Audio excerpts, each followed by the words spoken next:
What do you think happens in the NL Series, Nick? Who do you think goes to the World Series out of the National League? I think the Dodgers got Buehler Game 5.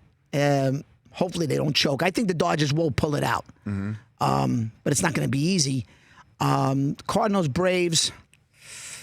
I don't know. The Braves have just something about them. You know what I mean? They just they're young, and any of these kids could just crush it. They're talented. I also think Freddie Freeman's injured. He's probably hurt. He's been not good this series. Yeah. I mean, there's a lot of guys that are hurt. But, like Didi's been hurt. He's starting to finally find it.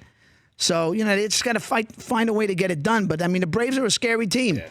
And they're kind of stupid, too, the way they play the game sometimes, Yeah. They're not smart, these guys. Like Acuna. There's like somebody's got to sit that kid down and talk to him. But they're young enough to not know what they don't know. Exactly. Yeah. And I love Donaldson, man. You know how I love the bringer of rain. Yeah, he's a beast, but he's got to come through. They left too many guys on base yesterday. You can't do that in the postseason. Postseason baseball is completely different.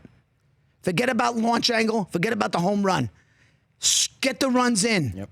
Move the guy over because, you just got to chip away in the postseason. You're not going to always put up 7 runs like they did the other day. Certainly if you got to beat Verlander, as the Rays have to do. Our researcher right over there, El Zuro, he's way in the deep over there. He and Dick Vitale, the only Tampa Bay Ray fans I know of until now. Yankee fans are like, go, you Rays. Absolutely. Let's push them to the brink. Let's push them to the brink. Let's let them sweat it out. Let them have a Game 5. That'll be good for us. Let them sweat. And anything could happen in that Game 5, huh? Anything could happen. You don't want it to come to that, Yeah. I wouldn't mind. I would not mind that at all. All right, so in the last couple minutes we have left here, Nick. Yes. Who's crazier? Okay. Who's crazier? You in a tie Yankee playoff game in a Game 7, or David Caruso on the set of NYPD Blue in Season 1? Who's crazier? That's pretty close. And I loved Caruso, but he was a nut. He was a nut, but I did love the guy. You did love the guy, Yeah, huh? I did love him because we had like a chemistry. He liked me. I liked him. And, he was kind of self-inflicted. So I used to always be like, what's wrong? Why are you so upset? You're like, they made you the biggest star on TV. And he was like, I used to say, he's misunderstood. And people would say, that's your guy. That's your buddy. I used to stick up for the guy. Mm-hmm. But well, it worked out for him. it worked out. The guy's lucky. The guy got back on TV taking his glasses on and off. He never threw me a bone. He was asking me to help him. I tried to help him. And then I was like, hey, Dave, they're having a spinoff. Oh, yeah, I heard something. Yeah. Meanwhile, I was in a room one time yelling at all these agents. And he was sitting there going, who would have thought Turturro would be the bad guy? I was like, yeah.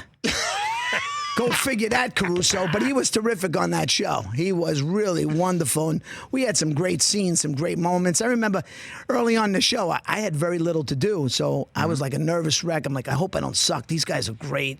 I hope I can just hang with these guys, Steven Bochco and Milch. These guys were like gods. And I was like, hey, Dave, am I okay? And he's like, are you okay? You're beautiful, kid. Beautiful. Because whatever you got doing, don't let anybody mess with you. I was like, what does that mean? He goes, it means what it means. Just don't let them get in your head. I was like, okay. So he took me under his wing, He was always like, we got to get back to the big screen. I go, what?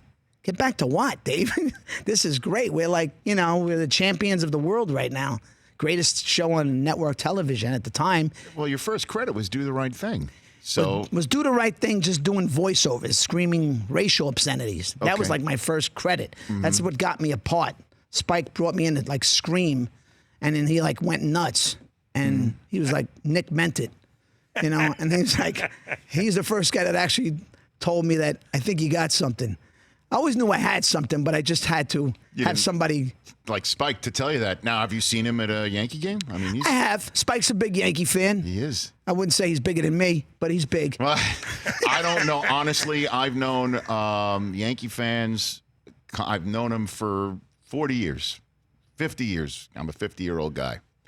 You are. I've never met anyone quite like you. You are into it. You are diehard, and sometimes I do need to see you doing what you're doing to get me through what I'm trying to living and dying, this sort of thing. Yeah, but sometimes I feel for you because you do really take it very hard. It makes my night a lot better when they win. I'm a lot happier, feel a lot sexier. You know what I mean? Testosterone level rises. Let me tell you, it's Who knew? Who knew? You know what I mean? It's a good high for me. You know, even if I have to go act, my brain starts to get more channeled. Consult your doctor to see if Gregorius is right for you. Hey, Breaking Bread, I got a great podcast. You guys got to check it out. For more of The Rich Eisen Show, tune to Audience Channel 239 on DirecTV for free on BR Live or download the Rich Eisen Show app.